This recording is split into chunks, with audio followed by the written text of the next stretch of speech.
दोस्तों, मैं विवेक मिश्रा एक बार फिर से आपके अपने channel Saurabh Mishra math and study पर स्वागत करता हूं। दोस्तों, सबसे पहले आपसे निवेदन है कि आप हमारे चैनल को सब्सक्राइब एंड शेयर कर दें और फटाफट सब लोग लाइव आ जाइए, ठीक है ना, क्योंकि हम आपके लिए उसका हमें बेनिफिट मिलना चाहिए। ठीक, तो आपने पिछले 5 वीडियो में देखा था कोशिका के बारे में। कोशिका के बारे में हमने पूरा बताया, जितने एग्जाम में क्वेश्चन पूछे जाते हैं। अब आपको कोशिका से जो क्वेश्चन बच रहे हैं उनको हम जल्द ही एक वीडियो में प्रोवाइड कराएंगे। आज आपको नया टॉपिक पढ़ाया जाता है पाचन तंत्र, डाइजेस्टिव सिस्टम। एक नया टॉपिक चालू होता है आपका पाचन तंत्र, डाइजेस्टिव सिस्टम। हम लोग जानते हैं कि कोई भी चीज़ें अगर हम खाते हैं तो उसको क्या किया जाता है, पचाया जाता है ना। तो डाइजेस्टिव सिस्टम, पाचन तंत्र का काम क्या होता है? यह जटिल से जटिल पदार्थों को किस में कन्वर्ट करता है? सरल पदार्थों में। जटिल से जटिल पदार्थों को किस में कन्वर्ट करता है? सरल पदार्थों में। और इस जटिल पदार्थ को पचाने के लिए 2 प्रकार के तत्वों की आवश्यकता पड़ती है। पहला हमारा क्या होता है? एंजाइम होता है। दूसरा हमारा क्या होता है? जल होता है। क्या होता है भैया? पहला एंजाइम होता है और दूसरा क्या होता है? जल होता है। यह क्या करता है? जटिल से जटिल भोज्य पदार्थ को किस में कन्वर्ट करता है? सरल भोज्य पदार्थों में कन्वर्ट करता है। आई बात समझ में? कोई प्रॉब्लम किसी को? तो हमने बताया आज नया टॉपिक है डाइजेस्टिव सिस्टम, पाचन तंत्र। पाचन तंत्र का कार्य क्या होता है? यह जटिल से जटिल पदार्थों को, खाद्य पदार्थों को किस में कन्वर्ट करता है?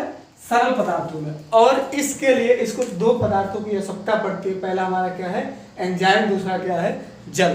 ठीक, तो सबसे पहले हम देखेंगे कि कौन किस में कन्वर्ट करता है। कार्बोहाइड्रेट को किस में कन्वर्ट किया जाता है? कार्बोहाइड्रेट एक जटिल पदार्थ है। कैसा पदार्थ है? जटिल पदार्थ है। हम डायरेक्ट कोई भी कार्बोहाइड्रेट नहीं ले सकते, तो किस में कन्वर्ट किया जाता है? ग्लूकोज में। किसमें भैया? ग्लूकोज में। ठीक, कार्बोहाइड्रेट किसमें कन्वर्ट किया जाता है? ग्लूकोज में। ठीक, दूसरा हमारा होता है वसा। वसा का मतलब फैट। फैट को किसमें कन्वर्ट किया जाता है? वसी अम्ल। किसमें भैया? वसी अम्ल। ठीक, तीसरा हमारा है प्रोटीन। प्रोटीन को किसमें कन्वर्ट किया जाता है? प्रोटीन को किया जाता है अमीनो अम्ल। और हमने आपको बताया भी था कि प्रोटीन की क्रियात्मक इकाई क्या होती है? तो अमीनो अम्ल होती है। इसकी क्रियात्मक इकाई क्या होती है? किसकी क्रियात्मक है? यह प्रोटीन की क्या है? क्रियात्मक इकाई है। प्रोटीन की क्रियात्मक इकाई क्या होती है? अमीनो अम्ल। जिस तरीके से हमने बताया था कोशिका किसकी? जीवन की। उसी प्रकार नेफ्रॉन किसका है? ठीक, नेफ्रॉन, न्यूरॉन, ये सब सभी क्या है? क्रियात्मक इकाई है। उसी प्रकार प्रोटीन की क्रियात्मक इकाई क्या होती है? अमीनो अम्ल। यहाँ तक बात समझ आई किसी को? अगर कोई डाउट हो तो आप कमेंट बॉक्स में कमेंट करिए, ठीक है ना। तो इसका आप स्क्रीनशॉट लेना चाहें तो स्क्रीनशॉट ले लीजिए। एक बार फिर से हम चर्चा कर देते हैं कि कार्बोहाइड्रेट को किस में कन्वर्ट किया जाता है? ग्लूकोज में। वसा को किस में कन्वर्ट किया जाता है? वसी अम्ल में। और प्रोटीन को किस में कन्वर्ट किया जाता है? तो अमीनो अम्ल में। ठीक है ना। अर्थात ये तीनों हमारे क्या है? जटिल पदार्थ हैं। ये तीनों क्या है? जटिल पदार्थ हैं, जबकि हमारा क्या है? सरल पदार्थ है। क्या भैया? सरल पदार्थ है। तो हमने आपको बताया, क्या बताया? कि पाचन तंत्र का कार्य क्या होता है? यह जटिल से जटिल भोज्य पदार्थों को किसमें कन्वर्ट करता है? सरल भोज्य पदार्थों में। ठीक, तो आप स्क्रीनशॉट ले लीजिए, उसके बाद हम आगे बढ़ते हैं।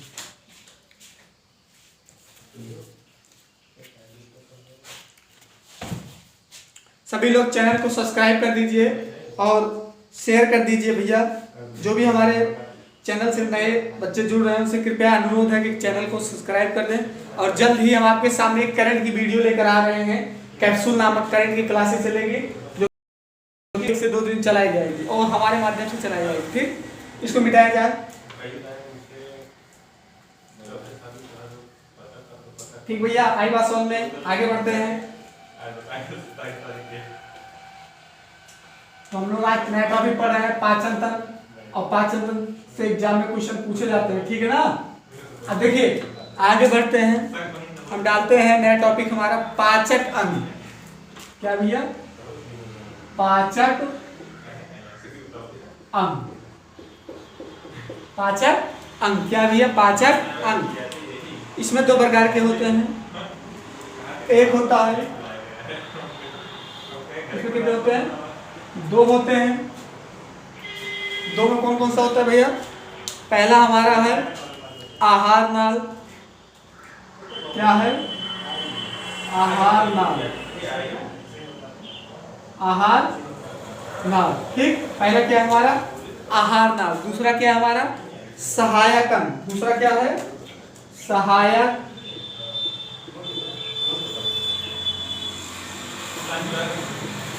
अंग, दूसरा क्या है सहायक अंग। कहने का मतलब पाचक अंग की बात करेगा तो इसमें दो प्रकार के अंग पाए जाते हैं। पहला क्या है आहार नाल, दूसरा क्या है सहायक अंग। सहायक अंग का मतलब जो पाचन की क्रिया में सहायक होते हैं। क्या होते हैं पाचन की क्रिया में क्या होते हैं भैया सहायक होते हैं। तो आहार नाल में हम देखते हैं सबसे पहले क्या आता है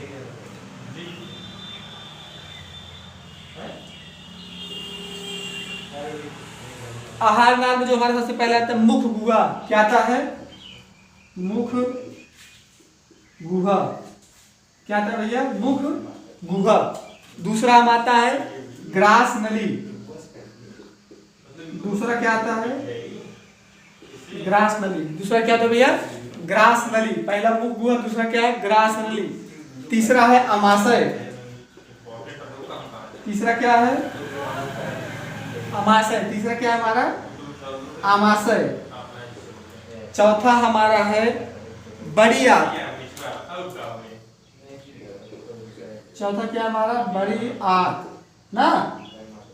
अब पांचवा हमारा है छोटी आंत।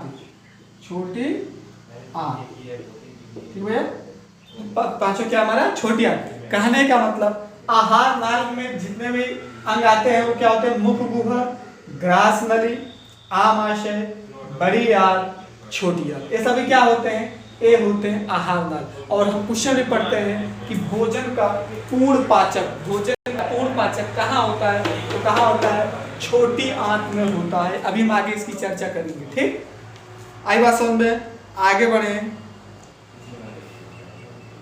ठीक भैया आगे बढ़े। अगला हमारा है सहायक अंग। सहायक अंग में देखते हैं सहायक अंग में क्या क्या होता है। पहला हमारा है दांत। क्या भैया दांत है ठीक। दूसरा हमारा जिह्वा है। क्या है जिह्वा है। सहायक अंग में क्या क्या है दांत है, जिह्वा है, यकृत है। क्या भैया यकृत। और अगला हमारा क्या है अग्नाशय। अगला क्या है आई बात समझ में। तो हमने चर्चा क्या किया पाचक अंग की। पाचक अंग में क्या पढ़ा भैया दो प्रकार के आहार नाल और सहायक अंग। ठीक आहार नाल में क्या क्या आता है मुख गुहा, ग्रास नली, आमाशय, बड़ी आंत, छोटी आंत। ठीक सहायक अंग में क्या क्या पढ़ा दांत, जिह्वा, यकृत और अग्नाशय। आई बात यहाँ तक समझ में कोई दिक्कत।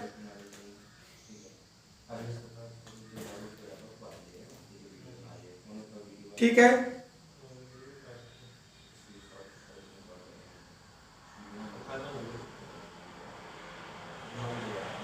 आगे बढ़े भैया। कोई दिक्कत किसी को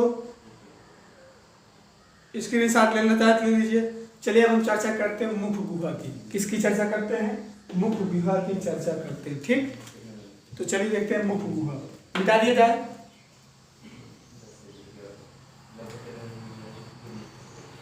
देखिए आप लोग चैनल को शेयर करते रहिए भैया ना।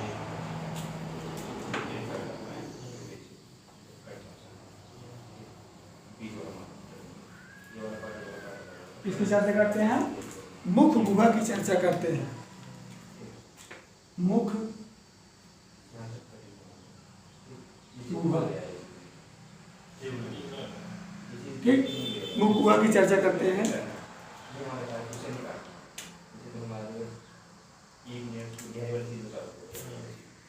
जिसको क्या बोलते हैं बक्कल कैविटी। क्या बोलते हैं बक्कल कैविटी। ठीक है ना बक्कल कैविटी बोलते हैं। ये दो प्रकार का होता है। ये भी क्या होता है दो। इसके अंतर्गत दो चीजें आती हैं। पहला हमारा है रासायनिक। पहला हमारा क्या है रासायनिक है। पहला हमारा क्या भैया रासायनिक है। दूसरा हमारा क्या है यांत्रिक। मुख गुहा के अंतर्गत कितने आते हैं दो। पहला हमारा क्या है रासायनिक, दूसरा हमारा क्या है यांत्रिक। दूसरा हमारा क्या है यांत्रिक। कहने का मतलब पहला क्या है रासायनिक, दूसरा क्या है यांत्रिक। आई बात समझ भैया। कोई डाउट किसी को अगर डाउट हो तो कमेंट करें।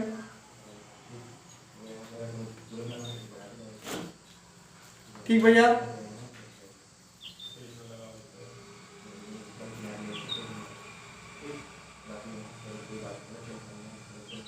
तो आपके देखिए, आपको जो रासायनिक मात्रे हैं इसमें कितना आते हैं, दो प्रकार के टाइप होते हैं। एक होता है हमारा एंजाइम, एक क्या होता है, एंजाइम होता है, एक क्या होता है, जल होता है। क्या क्या होता है भैया, एक एंजाइम होता है और एक हमारा क्या होता है, जल होता है। और यांत्रिक में क्या क्या आते हैं, इसमें एक यांत्रिक का मतलब जो यंत्रवत चले, ठीक है ना, इसमें दो आता है और जीवा आता है। क्या है, दांत आता है और जीवा आता है। कौन कौन से यांत्रिक में, दांत और जीवा। देखो जब हम खाना को क्या करते हैं, अंदर लेते हैं, तो सबसे पहला जो यंत्र काम करता है क्या होता है, दांत होता है। क्या करता है, भोजन को क्या करता है, पूंछता है। तो सबसे पहला यांत्रिक कार्य कौन कर रहा है, दांत कर रहा है। जीभ की किसकी मदद से करता है, जीभ की मदद से करता है। फिर वह क्या करता है, उस खाने को कहाँ, ग्रास नली के माध्यम से कहाँ भेजता है, मुंह के माध्यम से छोटा भेजता है, ठीक है ना। तो वही चीज है। तो सबसे पहला कार्य करने वाला चीज क्या है, दांत और जीवा, इसी के माध्यम से भोजन को क्या किया जाता है, काटा जाता है, ठीक है ना। तो भोजन कहाँ पहुंच जाता है, मुंह में पहुंच जाता है। ठीक, आई बात समझ में। तो हम देखेंगे अब मुख गुहा के अंदर, क्या देखेंगे भैया, मुख गुहा के अंदर मिटा रहे, ठीक, मुख गुहा के अंदर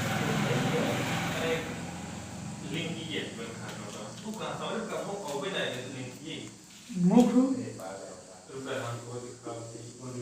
गुहा के अंदर, मुख गुहा के अंदर पाचन, मुख गुहा के अंदर पाचन, इसी को बोल सकते हैं रासायनिक पाचन, रासायनिक पाचन। ठीक, मुख गुहा के अंदर पाचन या रासायनिक पाचन। देखो अगर आप देखेंगे तो सिलेबस बहुत लंबा है, ठीक, लेकिन हम आपको सुपर टेट के बेस से पढ़ा रहे हैं। तो वही चीजें पढ़िए जो एग्जाम में पूछे जाते हैं, ठीक है ना। फैक्ट टू फैक्ट चीजें बताई जाएंगी और फैक्ट टू फैक्ट जो एग्जाम में पूछे जाते हैं, बहुत ज्यादा हमें डिस्क्रिप्ट में नहीं पढ़ना है, ठीक। तो वही चीजें पढ़िए जो हमेशा एग्जाम में पूछे जाते हैं, क्योंकि आपको एक सब्जेक्ट नहीं 13 सब्जेक्ट पढ़ने हैं। इसलिए ऐसे हिसाब से पढ़िए कि सभी सब्जेक्ट आपके क्या हो जाए, एडजस्ट हो जाए ना। एक ही सब्जेक्ट के बारे में अगर ज्यादा चर्चा करेंगे तो समय क्या हो जाएगा, आपका समय भी लॉस होगा और टाइम भी तैयार भी नहीं हो पाएगा। इसलिए जो चीजें पढ़िए फैक्ट टू फैक्ट कीजिए। तो हम पढ़ते हैं क्या, मुख गुहा के अंदर पाचन, इसी को क्या बोलते हैं, रासायनिक पाचन। ठीक,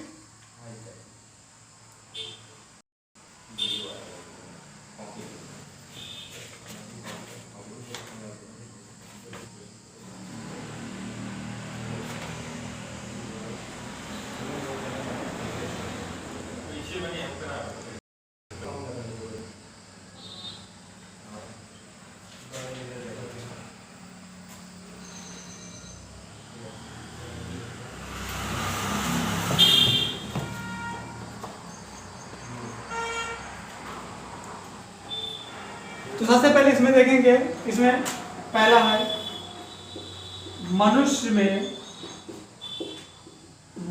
में मुख गुहा के अंदर जो होता है, मनुष्य में 3 जोड़ी, क्या भैया, 3 जोड़ी लार ग्रंथियां पाई जाती हैं, लार ग्रंथियां पाई जाती हैं। मनुष्य में 3 जोड़ी लार ग्रंथि क्या होती हैं, पाई जाती हैं। और लार ग्रंथि से देखते हैं, लार ग्रंथियों में क्या होता है, लार ग्रंथियों में भैया, लार ग्रंथियों में 2 चीजें होती हैं। एक होता है एंजाइम, एक क्या होता है, एंजाइम, और एक हमारा क्या होता है, जल होता है। एक क्या होता है, एंजाइम होता है, और एक हमारा क्या होता है, जल होता है। एंजाइम की बात करेगा तो 99% एंजाइम पाया जाती है। कितना पाया जाता है, 99% क्या पाया जाता है लार ग्रंथि में, एंजाइम पाया जाता है। और सॉरी 99% हमारा क्या पाया जाता है, जल पाया जाता है, जबकि 1% क्या पाया जाता है, एंजाइम पाया जाता है। क्या होता है, 99% क्या पाया जाता है, हमारा जल पाया जाता है। और आप जानते भी हैं हमारे शरीर में लगभग 70 से 75% भाग पर क्या पाया जाता है, जल पाया जाता है। क्या पाया जाता है भैया, जल पाया जाता है। तो इसमें भी जल की मात्रा कितनी होती है लार ग्रंथियों में, इसमें होती है 99% जल होता है और 1% एंजाइम होता है। आई बात यहाँ तक समझ, कोई डाउट किसी को, आगे बढ़े हम। ठीक, तो मनुष्य में 3 जोड़ी लार ग्रंथियां पाई जाती हैं, ठीक है भैया, आई बात समझ में। ठीक, अब उनके नाम जानेंगे हम कौन कौन से होते हैं। ठीक, तो 3 जोड़ी जो लाल ग्रंथियां पाई जाती हैं, 3 जोड़ी क्या पाई जाती है भैया, लाल ग्रंथियां पाई जाती है। 3 जोड़ी लाल ग्रंथियां कौन कौन सी पाई जाती हैं, तो हम बना लेंगे इसको, पहला, दूसरा और तीसरा। पहला, दूसरा और तीसरा। पहला क्या पाया जाता है, पैरोटिड। पैरोटिड,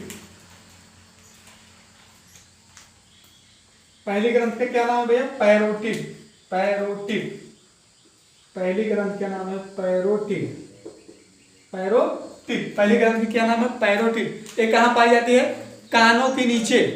ये कहाँ पाई जाती है, कानों के नीचे पाई जाती है। कानों के नीचे पाई जाती है, यही बात समझ भैया, कानों के नीचे पाई जाती है।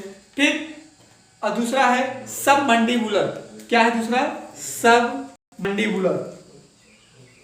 सब मंडीबुलर, दूसरा कौन सा है, सब मंडीबुलर। पहला क्या है, पैरोटिड, दूसरा क्या है, सब मंडीबुलर। ये जबड़े के बगल पाई जाती है। कहाँ पाई जाती है, जबड़े के बगल। दिखाई दे रहा है नहीं भैया, जबड़े के बगल। जबड़े के बगल कहाँ पाई जाती है, जबड़े के बगल। पहला हमारा क्या है, पैरोटिड, दूसरा हमारा क्या है, सब मंडीबुलर, तीसरा हमारा है सब लिंगुअल। क्या है भैया, सब लिंगुअल। क्या है भैया, सब लिंगुअल। तीसरा हमारा क्या है, सब लिंगुअल। ये कहाँ पाया जाता है, जहां पर जिह्वा समाप्त होती है। कहां पर होता है, जहां पर जिह्वा समाप्त होती है। समाप्त होती है, ठीक भैया, दिखाई दे रहा है, अगर नहीं दिखाई दे तो कमेंट बॉक्स में कमेंट करिए। पहला क्या है, पैरोटिड, दूसरा हमारा है सब मंडीबुलर और तीसरा क्या है, सब लिंगुअल। ठीक, अब देखिए इसमें जो सबसे बड़ी ग्रंथ होती है लाल ग्रंथ में, क्या होती है, पैरोटिड होती है। इसकी चर्चा एक बार फिर से कर देते हैं, अगर दिखाई नहीं देता होगा। ठीक है ना, बुआ के अंदर पाचन। चलिए थोड़ा सा ऊपर लिख देते हैं, अगर दिखाई नहीं देता होगा। ठीक,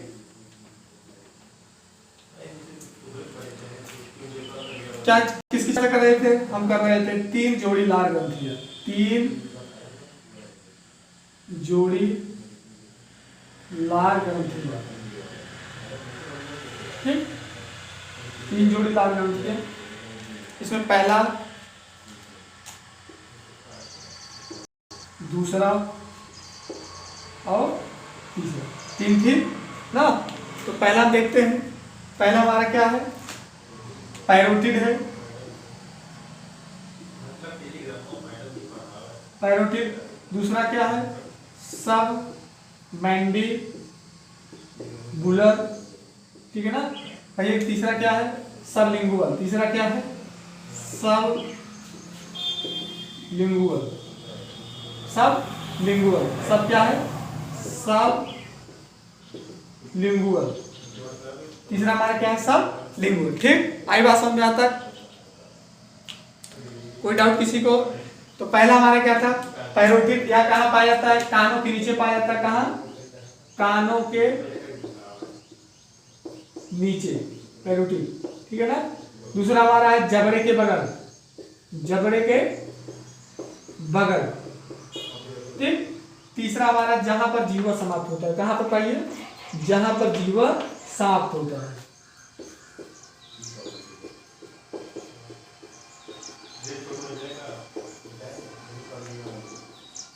जहां पर क्या होता है, जिह्वा समाप्त होता है। ठीक है ना, आई बात समझ में यहाँ तक। तो सबसे बड़ी लाल ग्रंथ की बात करेगा तो क्या होती है, पैरोटिड होती है। क्या होती है, पैरोटिड। सबसे बड़ी लाल ग्रंथ क्या है भैया, पैरोटिड। क्या है, सबसे बड़ी लाल ग्रंथ पैरोटिड। और ये कहाँ पाया जाता है, हमने बताया कानों के नीचे। और इसी ग्रंथ के कारण हमें क्या होता है, मंस पर। कहा, मंस पर क्या होता है, गलसुआ रोग होता है। क्या होता है, गलसुआ रोग होता है। गलसुआ रोग किस ग्रंथ के कारण होता है, तो पैरोटिड ग्रंथ के कारण ही कौन सा रोग होता है, रोग होता है। आई बात समझ में आता है, कोई डाउट किसी को। ठीक, तो हमने बताया मनुष्य में 3 जोड़ी लाल ग्रंथियां पाई जाती हैं। कौन कौन सी? पैरोटिड, सबमैंडिबुलर और सबलिंगुअल। इसके इसी पूछेगा तो कानों के नीचे, ठीक है ना। एक आप आया था जबड़े के बगल और एक आया सबलिंगुअल, ठीक है ना। और सबसे बड़ी लाल ग्रंथि कौन सी होती है? पैरोटिड। इसी की कमी से कौन सा रोग होता है? गलसुआ रोग होता है ना। देखे होंगे गलसुआ रोग, ठीक है ना। आई बात समझ में? स्क्रीनशॉट लेना चाहिए, ले लीजिए।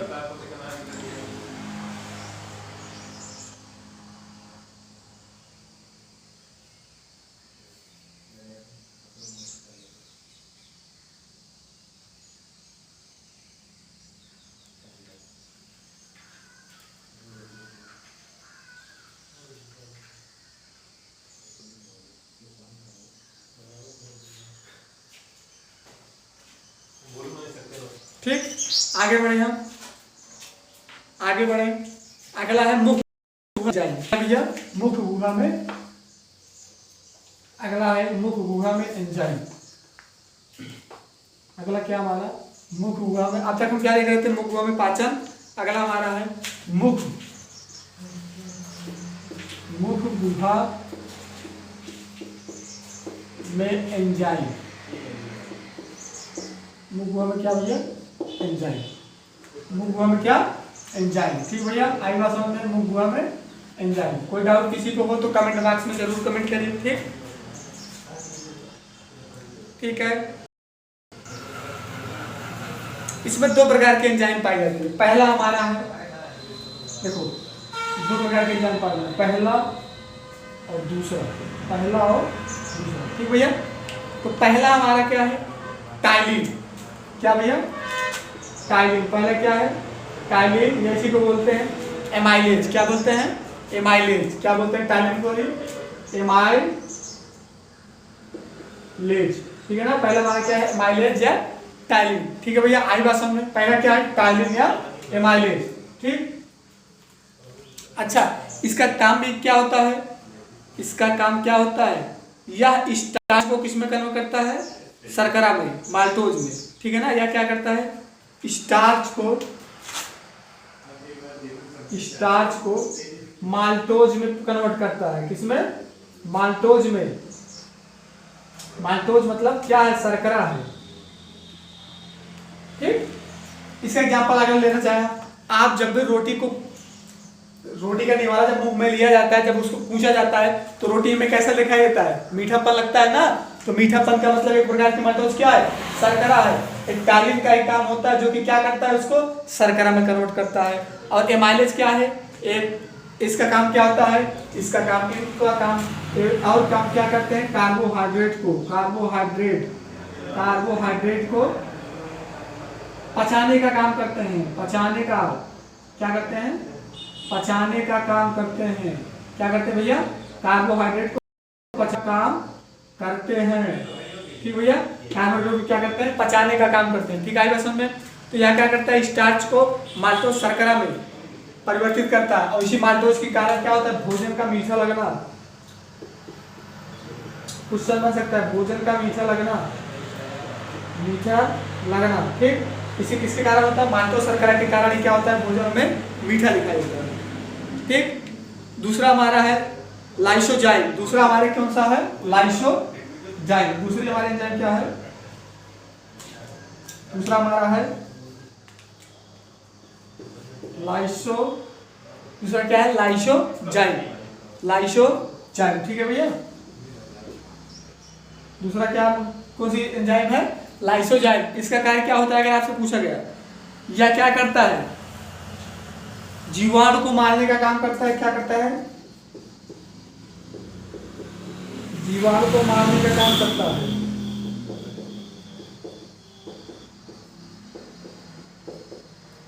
और दूसरा क्या है? रोगाणुओं को नष्ट करता है। ठीक है ना, रोगाणुओं को क्या करता है? नष्ट करता है।